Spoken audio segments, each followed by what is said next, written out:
आप सबका बहुत बहुत धन्यवाद।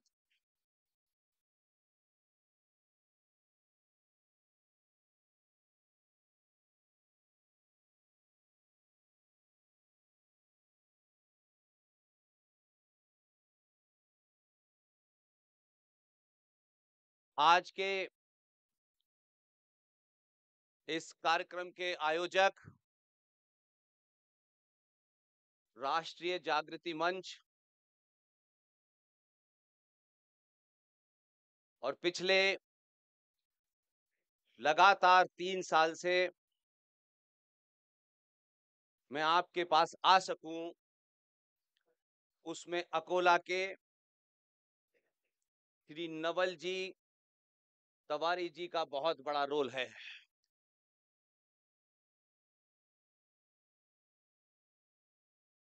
कुछ कोरोना की वजह से,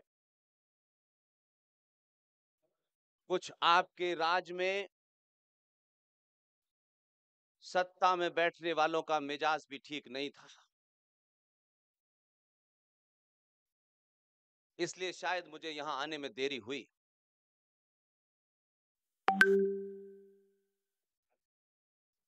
मैं आपके शहर के ऐसे नौजवान जो मेरी सुरक्षा के लिए जिनको लगाया गया, मुझे ऐसा लगा कि ये शायद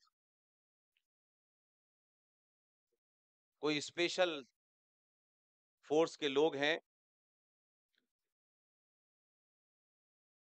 तब मैंने उनसे पूछा कि आप लोग सरकार की तरफ से आए हैं।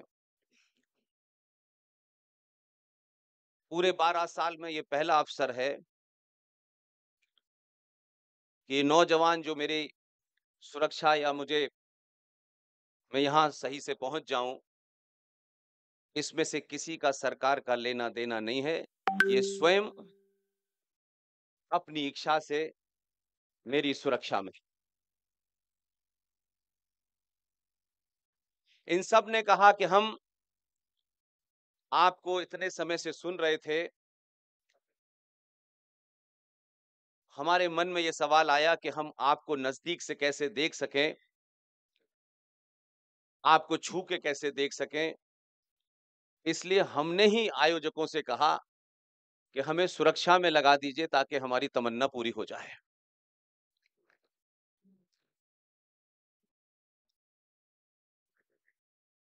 श्री राम ठाकुर, श्री शिवम ठाकुर, श्री शुभम ठाकुर, श्री ऋषि काले, श्री प्रदीप पांडे जी, विश्वजीत राजपूत, आशीष कुमार एंड पवन कनौजिया, इन युवाओं को मेरा विशेष धन्यवाद।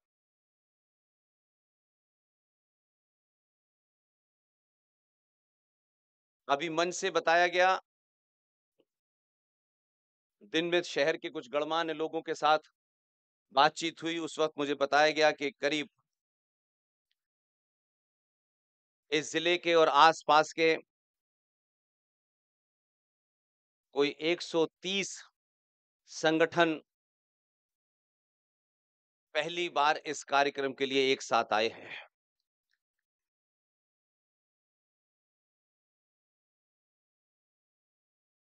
उसमें एक शब्द कहा गया कि 130 हिंदू संगठन एक साथ आए हैं। मैं इससे राजी नहीं हूं। हिंदू संगठन तो बहुत हैं इस देश में, हजारों हैं, हर गली में दो हैं। इस 12 साल के सफर में पहली बार मुझे लगता है कि 130 संगठन आज पहली बार सनातनी हिंदू हुए हैं।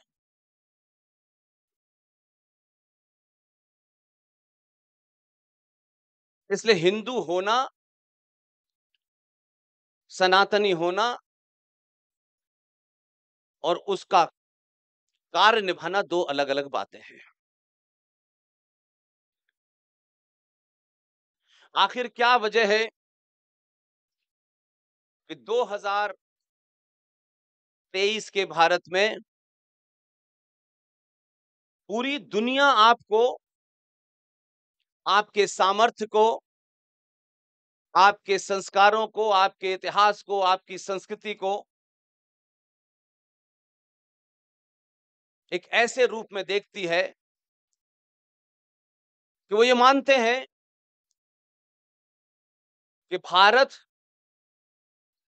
जिसे एक लंबे समय से हमारे देश के स्वतंत्र गुलाम लोगों ने इंडिया कहने में ज्यादा फर्क समझा। दुनिया आपको 1947 से नहीं जानती। ये बहुत लोगों को बदख्याली है कि 15 अगस्त 1947 को देश आजाद हुआ और हमारे पिताजी थे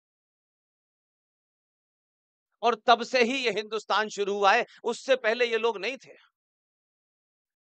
उससे पहले ये लोग पेड़ों को पूजते थे, साइंस के बारे में जानते नहीं थे, अनपढ़ थे, अलग अलग चीजों की पूजा करते थे। ये जानवरों की पूजा करते थे, ये सांप की भी पूजा करते थे। ये भाव 47 से पहले हमारे अपने लोगों ने ही बनाया। लेकिन एक दुनिया और भी थी। उस दुनिया को जब आपने सच दिखाने की कोशिश की, सच बोलने की शुरुआत की और सच बोलने वालों के साथ खड़े होने की जब आपने परंपरा डाली, तब विश्व को पता चला कि भारत की पहचान बापू से नहीं है, भारत की पहचान आचार्य चाणक्य से है। इसलिए आपको ऐसे छोटे छोटे नैरेटिव इस तरीके से घुट्टी में पिलाए गए कि आप अपने इतिहास को, अपनी परंपराओं को, अपनी उस सभ्यता को, आपके अंदर एक हीन भावना, इंफीरियरिटी कॉम्प्लेक्स, एहसास कमतरी आपके अंदर भरी गई और आपको यह लगने लगा कि मॉडर्न होने के लिए अंग्रेजी आनी चाहिए। और आपको यह भी लगा कि 1958 में विश्व के सबसे पुराने लोकतंत्र, जिसका बहुत घपली बचाई जाती है, उन्हीं के द्वारा 1958 में जब नासा बना, तभी हमें पता चला कि धरती की चांद से कितनी दूरी है। और हम यही समझने लगे। लेकिन आज दुनिया को यह समझ में आ रहा है कि हमने नाम बदल दिया, कुछ तथ्यों को ऊपर नीचे कर दिया, तब भी कौन सी ऐसे कारण हैं कि भारत में लोग धोखे से आए। पहले कोई कंपनी बनाई, कंपनी के माध्यम से यहां आए और हम अपने आदर्शों के प्रति इतनी पराकाष्ठा पे पहुंचे हुए थे कि हमको यह समझ में नहीं आया कि मनुष्य अगर गिरेगा भी अपने स्तर से, तो कभी ऐसा गिरेगा कि ऐसे ऐसे काम करेगा जो हमारे विजन में ही नहीं थे। इसलिए हमने हर एक के ऊपर यकीन किया, हर एक का स्वागत किया और उसका कारण यह हुआ कि हम अपने मूल्यों पर टिके रहे। तो कोई 250 साल तक उस रेगिस्तान, जहां पानी नहीं था, जहां कोई सभ्यता नहीं थी, जहां ऊंट पे खड़े होकर के खजूर तोड़ने का रिवाज था, वो हमें बता रहे हैं कि सभ्यता क्या होती है।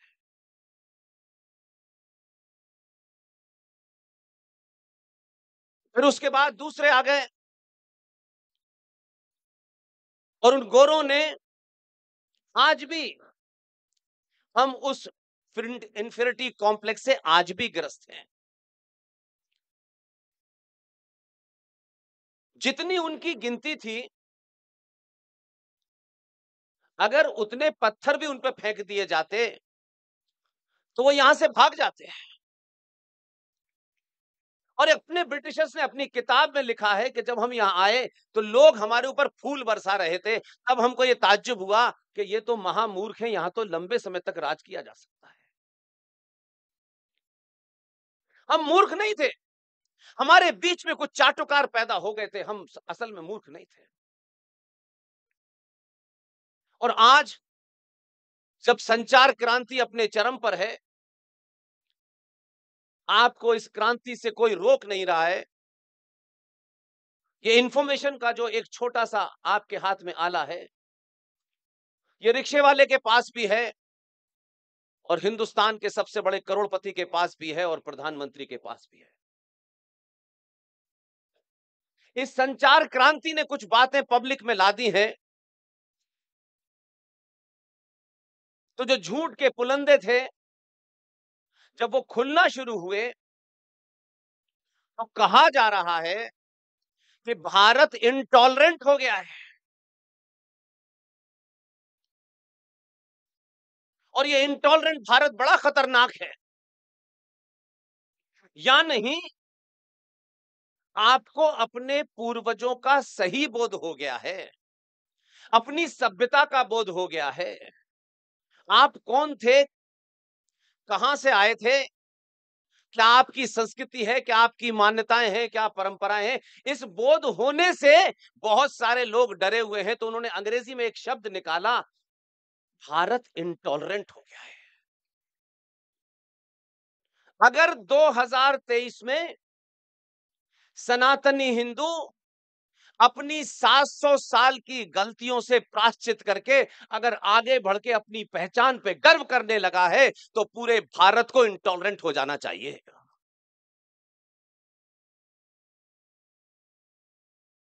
इसलिए कमाल के लोग हैं। आज छोटी छोटी बात पे तर्क वितर्क होता है, हर बात पे बहस होती है। हम छोटी छोटी घटनाओं को जोड़ दें अगर, तब हमें पता चलेगा कि शायद हम किसी और चीज में इतना बिजी थे, इसलिए समझते थे कि ये सरकार आएगी तो हमें कुछ देगी, वो सरकार आएगी तो हमें कुछ देगी, इसमें छूट दे देगी, इसमें बिजली का बिल माफ कर देगी, चावल के पैसे कम कर देगी। हमारा स्तर इस लेवल पे ले आए थे। इसलिए आज तक कोई ये नहीं पूछता कि ये दुनिया में मुमकिन है कि जिन्होंने आपको गुलाम बनाया और जितना कुछ वो कर सकते थे वो सब किया, उसी में से कुछ लोग इतने महान पैदा हुए और उन्हीं लोगों ने कहा कि अब हम भारत को आजादी दिलाएंगे। यानी ब्रिटेन के किंग जॉर्ज फिफ्थ जब मुंबई के गेटवे ऑफ इंडिया से अंदर आ रहे थे, तो उनके स्वागत में क्या लिखा गया था। ब्रिटिश साम्राज्य की जब यहां स्थापना होने वाली थी, जब किंग आ रहा था, तो जाके गेटवे ऑफ इंडिया के ऊपर वो 2 लाइनें लिखी हुई हैं, उसे पढ़िए। और उनकी स्तुति करते हुए जो गीत लिखा गया था, वो कौन सा गीत था। वो आए, उन्होंने राज किया, लेकिन इस देश में एक चेतना जागी। और हमारे यहां आज भी मुझे दुख है इस बात का, 95 करोड़ सनातनी, उनका नाम क्या है, उनकी जाति क्या है, वो बोलते क्या हैं, वो खाते क्या हैं, ये महत्वपूर्ण नहीं है मेरे लिए। आज भी भारत में जो हमारा असली हीरो था, उसका हम जन्मदिन तक गलत मनाते हैं। ये वो देश है जो अपने हीरोज को नहीं पहचानता।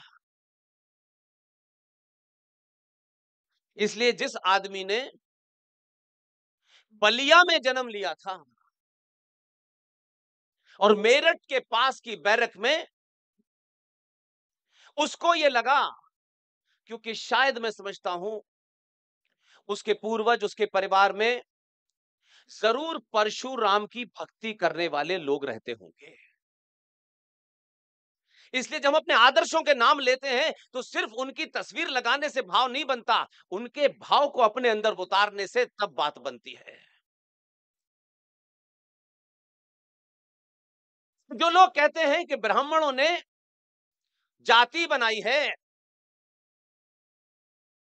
उन्हीं लोगों से पूछना चाहता हूं भाई, बलिया में एक युवा पैदा हुआ, उसने उस समय के ब्रिटिश साम्राज्य के अंदर फौज में नौकरी की। अब वो नहीं है, लेकिन उसके मन के भाव बलिया जाने के बाद पता चले मुझे। लेकिन हम बेकार की बहसों में खूब समय बर्बाद करते हैं। परशुराम एकमात्र ऐसे ब्राह्मण भगवान थे जो शास्त्रों की भी बात करते थे और शस्त्र की भी बात करते थे। और हम ऐसे लोगों की चर्चा सिर्फ करने के लिए करते हैं। एक वीर योद्धा जो बलिया में पैदा हुआ, फौज में नौकरी की, और जब समय आ गया तो उसने जो शास्त्रों को पढ़ा था उनका भी इस्तेमाल किया, और फौज में जो उसे बंदूक मिली थी, समय आने पर उसने अपनी बंदूक की गोली एक अंग्रेज के सीने में उतार दी, जिसे ये देश मंगल पांडे के नाम से जानता है। लेकिन ये देश मंगल पांडे का जन्मदिन गलत मनाता है, यह दुर्भाग्य की बात है। इसलिए चापलूसी चरम पर थी, और आज भी है, ऐसा नहीं है कि सब समाप्त हो गई है। बड़े सारे चापलूस आज भी हैं, जो इतिहास आप में अपने होने का एहसास करा दे, अपने भूतकाल की उन शिक्षाओं से आपके अंदर एक शौर्य पैदा कर दे, वो शिक्षा हम नहीं पढ़ाएंगे। हम झूठे मक्कारों की शिक्षा पढ़ाएंगे और उनको हीरो बना के घुमाएंगे। बलिया के उस सपूत राजमंगल पांडे का जन्मदिन वो दिन होता है जिसे भारत में लोग अफसोस का दिन मानते हैं। 30 जनवरी को मंगल पांडे पैदा हुआ था। अब इसे मनाने से कुछ लोगों को लगेगा कि देखिए साहब, ये किसी का अनादर हो रहा है। अगर राष्ट्रपिता ही इस क्रांति का होना था तो मंगल पांडे को होना चाहिए था। हम जब झूठी बातें करते हैं तो करते करते वो हमारे अंदर इतनी उतर जाती है कि हमें सच सुनने की शक्ति समाप्त हो जाती है। इसलिए आज भी पढ़ाया जाता है, चरखे काटने से आजादी मिली। उस चरखा चलाने से इतनी तेज हवा का गति बनी कि सारे अंग्रेज उड़ गए। मैं किसी का अपमान नहीं कर रहा। सनातनी हिंदू समाज में, शास्त्रों में, हमारी मान्यताओं परंपराओं में बड़े का मान रखा जाता है, उसका अपमान नहीं किया जाता। इसलिए बड़ा अगर रिक्शा भी चलाता है तब भी वो बड़ा है, उससे सम्मान के साथ बात करनी चाहिए। लेकिन बड़ा है तो हमारे ही शस्त्र ये बताते हैं, हमारे ही शास्त्रों में ये है कि अगर वो बड़ा है और उसने कोई झूठ बोला है तो उसको पब्लिकली एक्सपोज करना भी आपकी जिम्मेदारी है। उसमें भाषा की मर्यादा का ध्यान रखें, उनकी शान में कोई गुस्ताखी ना हो। लेकिन ये नहीं हो सकता कि ये कद में हमसे बहुत बड़े हैं, बहुत बुजुर्ग हैं, अगर खड़े होकर ये झूठ बोल रहे हैं तो इनके झूठ का प्रतिकार करना चाहिए। इसलिए एक ब्राह्मण ने एक भजन लिखा, अच्छा खासा भजन था, उसे ट्रेस करने में समय लगा, लेकिन अपने स्वार्थों के लिए अपनी छवि और मैं और तथाकथित उनके साथी, अपने स्वार्थों के लिए आपने उस ब्राह्मण द्वारा लिखे उस भजन के अंदर भी कुछ लाइनें काट करके उसमें कुछ लाइनें जोड़ती हैं। इसलिए मैंने उसको अपने ट्विटर अकाउंट पे ओरिजिनल भजन को डाला है और उस भजन के सामने अपने स्वार्थों की सिद्ध करने के लिए कैसे उसमें दो लाइनें जोड़ी हैं वो भी डाला है। आप चेक कर सकते हैं। उसमें कहीं नहीं लिखा था ईश्वर अल्लाह तेरो नाम सबको संपत्ति दे भगवान, उसमें कहीं नहीं लिखा था, लेकिन ये चला। अब वो गा गए हैं तो पूरा देश गा रहा है। क्या ये इस बात की देश में इजाजत है कि कुछ लोग बड़े हो जाएं, कुछ चापलूस किसी को बड़ा बना दें और वो आपकी सभ्यता के साथ, आपकी मान्यताओं के साथ खिलवाड़ करके चला जाए, और आप क्योंकि बड़ों का सम्मान करते हैं इसलिए आप वही झूठ बोले। इसलिए एक नहीं कई झूठ बोले गए। कमाल के देश के लोग हैं हमारे। 1956 में जब सशस्त्र क्रांति हुई तो ब्रिटेन के लोग कोई मूर्ख नहीं थे। वो कोई भी काम की तैयारी 50 साल मिनिमम सोच के करते थे। 1900 अब 85 निकल गया, लेकिन 1857 की क्रांति के बाद ब्रिटेन के अंदर यह चिंता हुई कि किस तरीके से भारत के क्रांतिकारी और ब्रिटिशर्स का आमना सामना ना हो, और अगर आमना सामना होगा तो एक भी अंग्रेज यहां नहीं बचेगा। तो 56 से सबक लिया, 57 से सबक लिया और उस कार्य योजना पे काम करना शुरू किया। और क्योंकि हम तो अपनी दूसरी दुनिया में थे, हम तो इसको छोटा दिखाना है, इसको बड़ा बनाना है, और खामोशी से काम करने के बाद उत्तर प्रदेश में एक जगह है इटावा, मैनपुरी के पास, और उस इटावा का एक कलेक्टर था। उसको यह काम सौंपा गया क्योंकि वो ब्रिटेन की खुफिया एजेंसी में काम करके आया था, और उससे कहा कि आपको इस तरीके की चीज तय करनी है जिससे ये घटना कभी ऐसी ना हो कि ये भारत के क्रांतिकारी अंग्रेजों के सामने हथियार उठा ले। आप सोचिए कि 1857 की घटना के बाद ये तैयारी की गई, और फिर इटावा का एक कलेक्टर था जिसका नाम था ए ओ ह्यूम, और उसको ये काम सौंपा गया, और उस आदमी ने 1885 में इंडियन नेशनल कांग्रेस की नींव रखी, और कहा गया कि ये हम लाइक माइंडेड लोगों का एक क्लब बना रहे हैं ताकि जब भी ब्रिटेन के लोगों से बात करनी हो तो ये जो क्लब है, ये जो इंटेलेक्चुअल्स हैं, ये बात करेंगे, और क्रांतिकारी जब भी आएंगे तो उनके बीच में कांग्रेस पार्टी एक ढाल बन के खड़ी होगी। इस मंशा से इंडियन नेशनल कांग्रेस का जन्म, उसका संस्थापक एओ ह्यूम था, और उसके बाद करीब 5 से 6 अध्यक्ष भी कांग्रेस पार्टी के अंग्रेज रहे।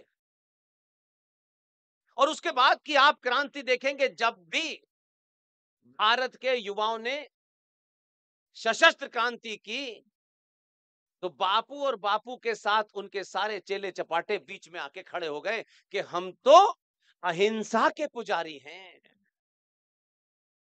और अहिंसा के कारण आपने इस देश के युवाओं के उस शौर्य को समाप्त कर दिया। और यह सिलसिला लगातार चला। मुझे खुशी है कि जिस एक विदेशी ने कांग्रेस पार्टी की नींव रखी थी, 100 साल 1985 में होने के बाद आखिरी अध्यक्ष भी विदेशी है।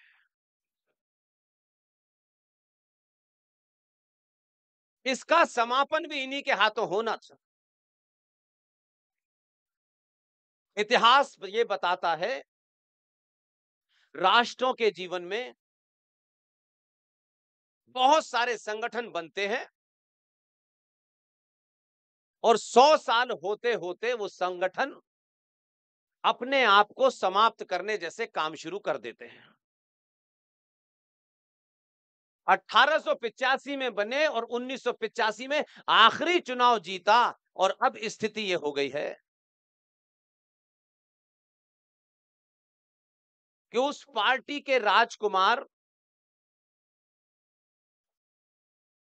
आलू से सोना बना रहे हैं। क्योंकि जो भी कुछ था उसके अलावा उनके पास कुछ था नहीं। जब समय आया संघर्ष करने का, अपनी बात रखने का, तो दिल्ली में कोई दूसरा चला गया जिसकी उम्मीद नहीं थी।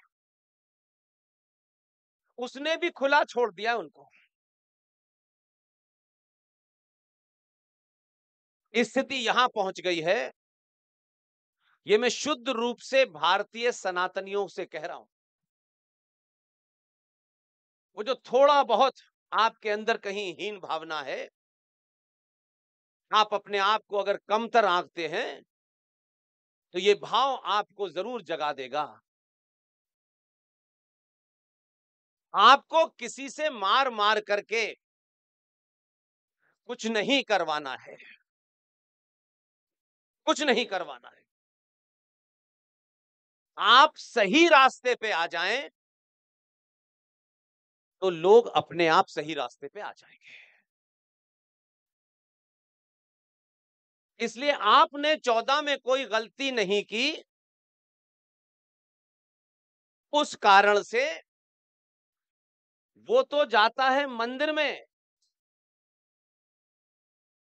और ये बिना मंदिर के कपड़ों के ऊपर ही जनेऊ पहन रहा है। ये इतना बड़ा बदलाव है जिसके कारण लोग डरे हुए हैं। मुझे लगता है ये बारिश शायद नहीं चाहती है। क्या करें, जारी रखें, आपको दिक्कत होगी। हम्म।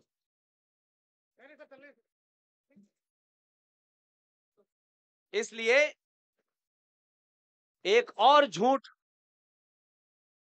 जो आज भी हम शायद उस तरफ हमारा ध्यान नहीं जाता, भारत 15 अगस्त 1947 को आजाद हुआ है, ये दुनिया का दूसरा सबसे बड़ा झूठ है। मेरे बुजुर्ग मुझे माफ करें, उसमें आपकी गलती नहीं है।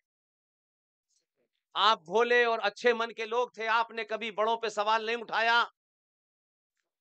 लेकिन 2023 के भारत में हर उस आदमी पे सवाल उठेगा जिसके कारण आज हमारी ये दुर्गति हो रही है।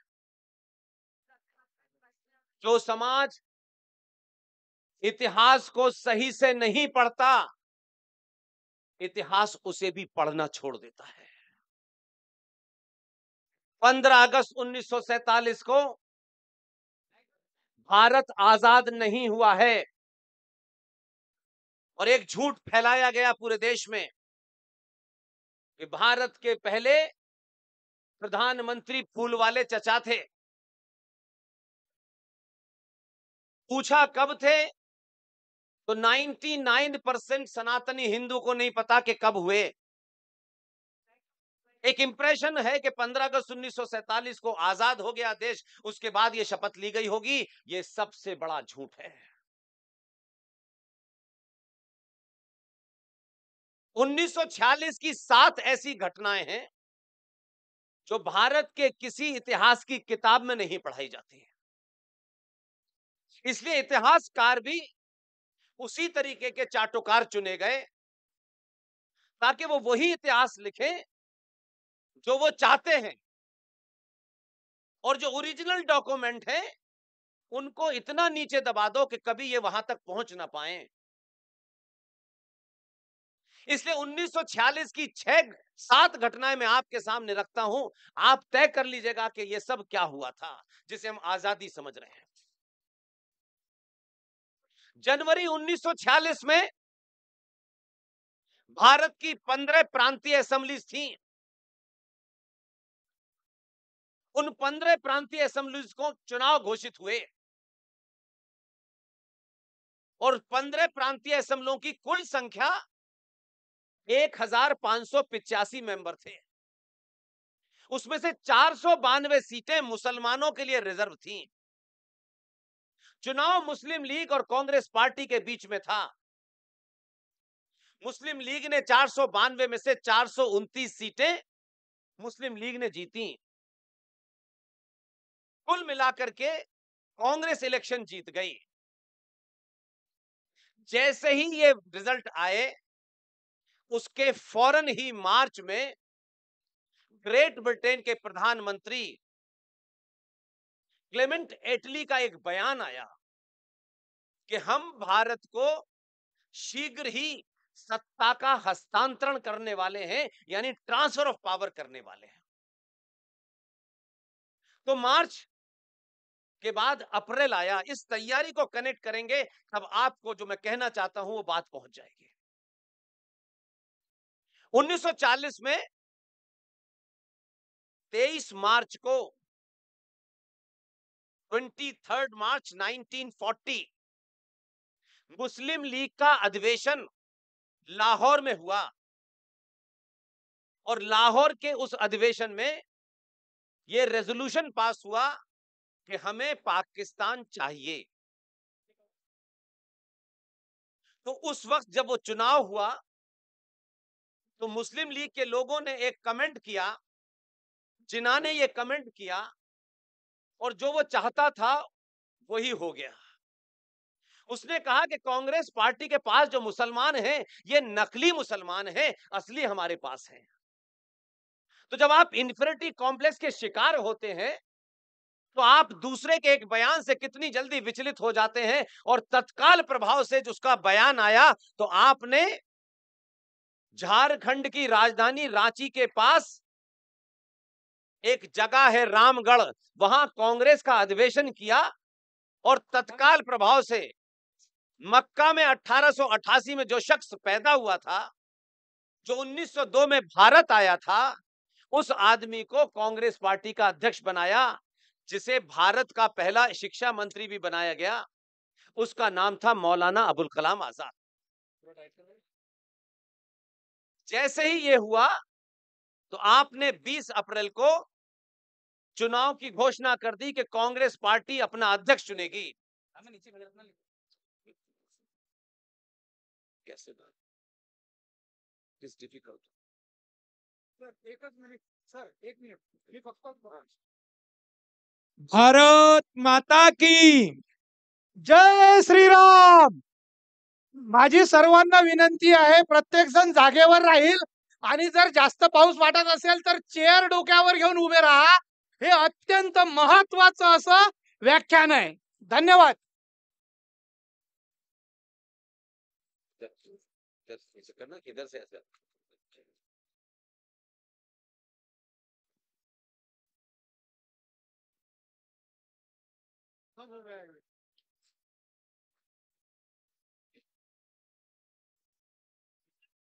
कोणी जाणार नाही, कोणी जाणार, कोई जाएगा नहीं सर, कोई जाएगा नहीं। मैंने सुना है कि प्रदेश की सरकार अयोध्या गई है, तो कोई साजिश तो नहीं हुई है उसकी एब्सेंस में?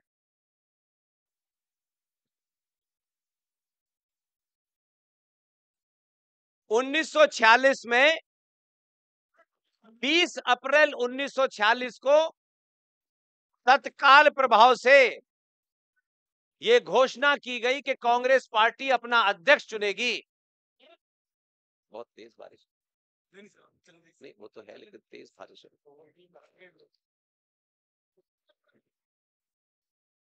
20 अप्रैल को कांग्रेस पार्टी के अध्यक्ष की चुनाव की प्रक्रिया की घोषणा हुई और 27 अप्रैल को 15 प्रांतीय असेंबलीज ने कांग्रेस पार्टी का अध्यक्ष कौन हो अपना मत गुप्त करके भेज दिया। यह आपको ताज्जुब होगा कि एक आदमी जो चुनाव के लिए जिस पार्टी ने अपने कैंडिडेट तक नहीं बनाया था, गांधी जी ने यह कह करके कि नेहरू मेरी पहली पसंद है, जब पार्टी ने उसे कैंडिडेट नहीं बनाया तो भी उसको कैंडिडेट की लिस्ट में डलवा दिया गया। 20 तारीख को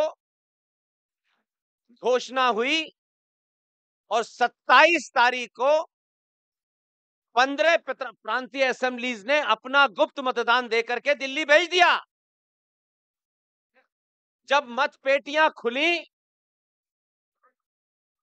तो आज तो आपको सुनने में आता है कि ईवीएम को हैक कर लिया, आपने मतपेटियों को बदल दिया। ये बता रहे हैं आज की डेट में। इनका मानना है कि भाई मतपेटियों को बदल दिया आपने इसलिए जीत जाते हैं, 2014 में भी जीतते हैं, 2019 में भी जीतते हैं। लेकिन मेरा सवाल किसी पार्टी की तरफ से नहीं है। मेरा सवाल यह है कि 20 अप्रैल को कांग्रेस पार्टी के अध्यक्ष के चुनाव की घोषणा हुई, 27 अप्रैल को 15 प्रांत असेंबलीज ने अपना मत दे करके दिल्ली भेज दिया। ये सब कुछ कोई कल्पना नहीं बता रहा कि कहीं कोई काल्पनिक कहानी है। गांधी जी के सबसे नजदीक, उनसे नजदीक गांधी जी के कोई नहीं था, उन्हीं को इंचार्ज बनाया कि आपकी देखरेख में ये चुनाव की पेटियां खुलेंगी और आप ही रिजल्ट घोषित करेंगे। पेटियां खुली, 15 प्रांतीय असेंबलीज के अध्यक्षों ने एक वोट पट्टाभी सीतारमन को दिया, 2 वोट इनवैलिड हुए और 15 में से 12 वोट सरदार पटेल को मिले।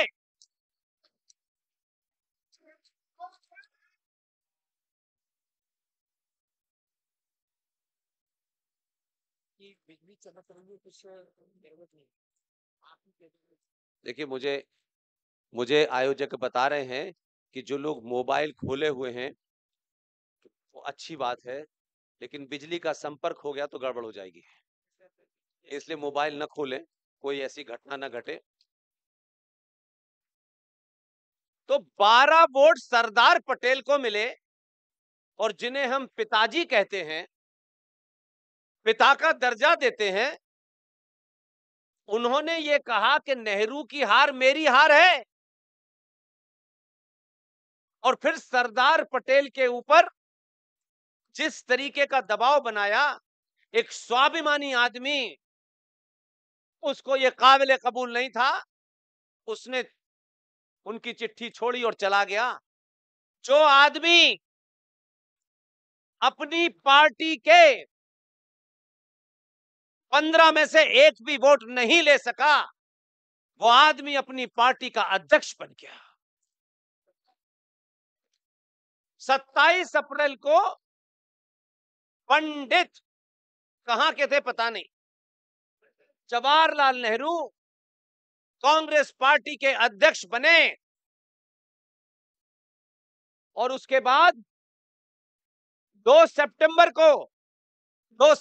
1946 को उनको अंग्रेज अफसर बॉविल ने यूनियन जैक झंडे के नीचे किंग ऑफ ग्रेट ब्रिटेन के प्रति अपनी निष्ठा व्यक्त करते हुए भारत के प्रधानमंत्री के रूप में 1946 में शपथ दिलाई।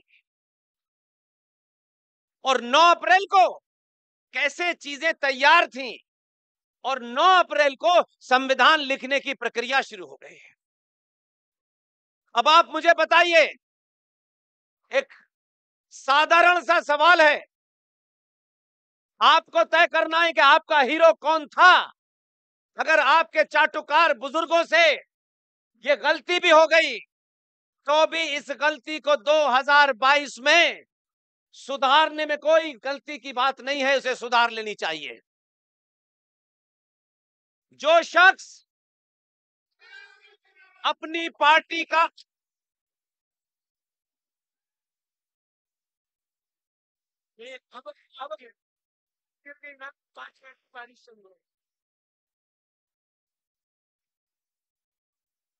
बिजली कनेक्शन चारों तरफ से फैला हुआ है, तो किस तो हमने क्या ऐसा है तो अब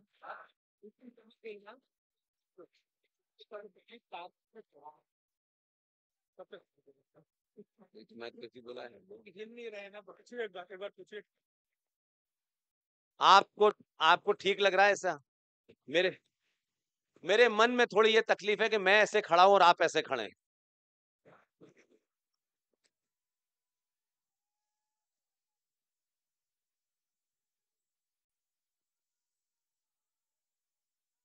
इसलिए ये सवाल 2022 के भारत में, 23 के भारत में पूछा जाना चाहिए कि जिस आदमी को उसकी अपनी ही पार्टी का अध्यक्ष बनने के लिए एक भी वोट नहीं मिला, उसको अंग्रेजों द्वारा शपथ दिला करके भारत का पहला प्रधानमंत्री 2 सितंबर 1946 को बना दिया गया।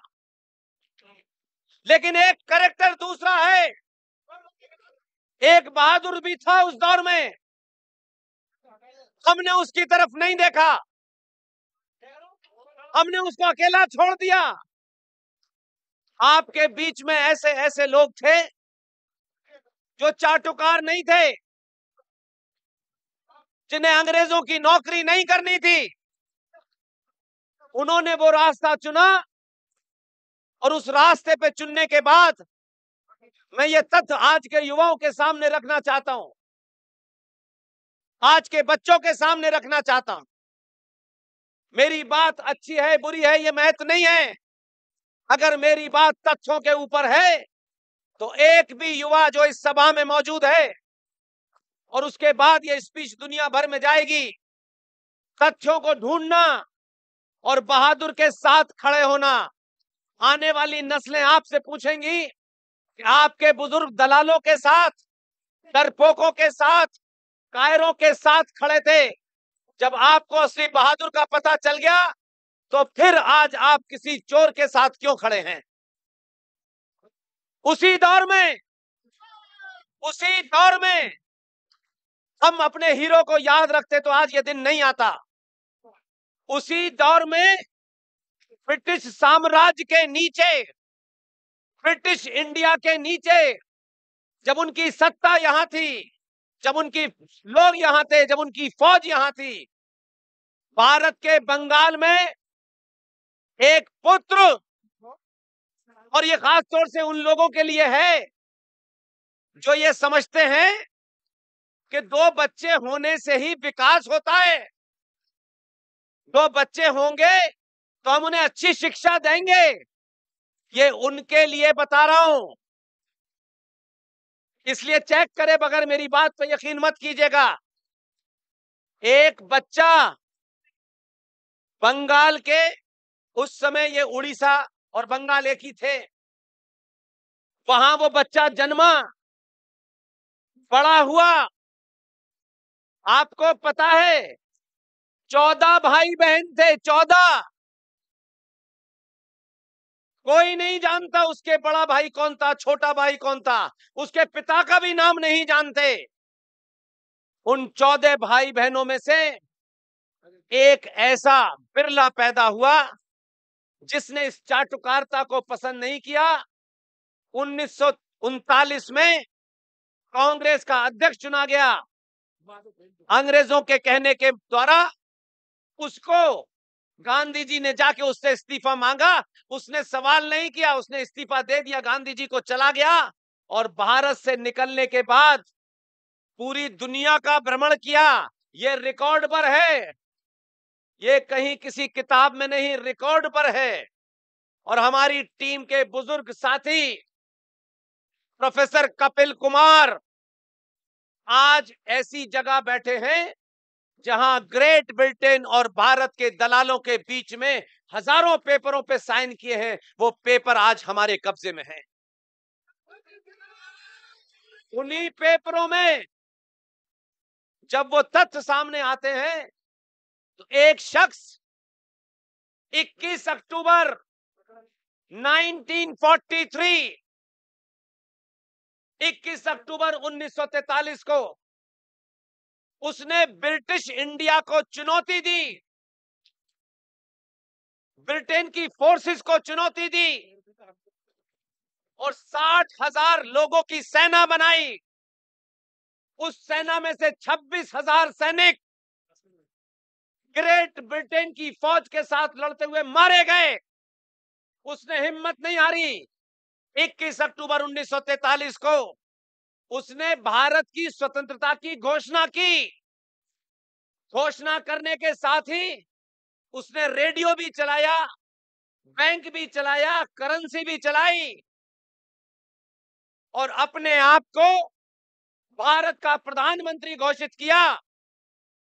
जो आदमी अपनी पार्टी के 15 वोट में से 1 वोट नहीं ले सका, सुभाष चंद्र बोस ने जब ये घोषणा की तो विश्व के 9 देशों ने, जिसमें फ्रांस, जर्मनी, जापान जैसे लोगों ने भारत की आजादी को मान्यता दी।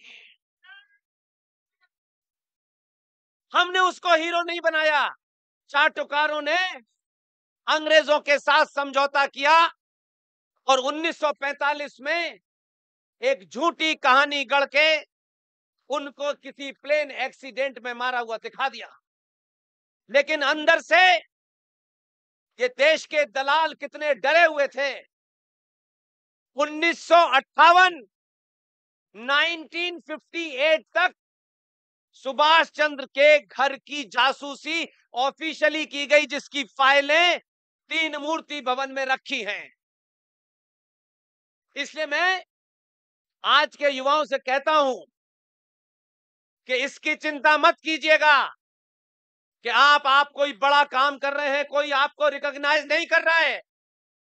मेरा विश्वास है कि अगर आप कुछ करके जाएंगे तो एक दिन करोड़ों लोग मिलके भी अगर आपकी सच्चाई को दफना देंगे, ये राष्ट्र जब भी जागृत होगा उस सच्चाई को खोद करके इतना बड़ा खड़ा कर देगा कि पूरा राष्ट्र उसके साथ खड़ा हो जाएगा।